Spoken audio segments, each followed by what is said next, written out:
प्रथमे नार्जिता विद्या, द्वितीये नार्जितं धनं, तृतीये नार्जितं पुण्यं, चतुर्थे किं करिष्यसि।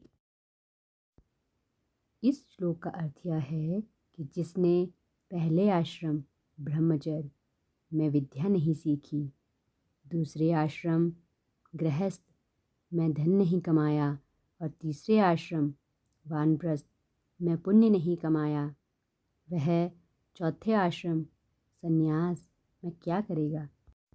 इस श्लोक का भाव यह है कि मनुष्य को अपने जीवन के विभिन्न आश्रमों में निर्धारित कर्तव्यों का पालन करना चाहिए। ब्रह्मचर्य आश्रम, इस आश्रम में विद्या और ज्ञान प्राप्त करना चाहिए। गृहस्थ आश्रम, इस आश्रम में धन और संपत्ति अर्जित करनी चाहिए। वानप्रस्थ आश्रम, इस आश्रम में पुण्य और अच्छे कर्म करने चाहिए। संन्यास आश्रम, यदि मनुष्य ने पिछले आश्रमों में अपने कर्तव्यों का पालन किया है तो उसे इस आश्रम में मोक्ष की प्राप्ति के लिए प्रयास करना चाहिए।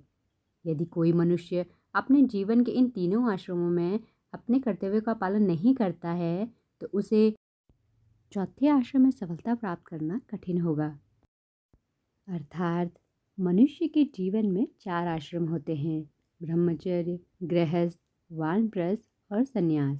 जिसने पहले 3 आश्रमों में निर्धारित कर्तव्य का पालन किया, उसे चौथे आश्रम संन्यास में मोक्ष के लिए प्रयास नहीं करना पड़ता है।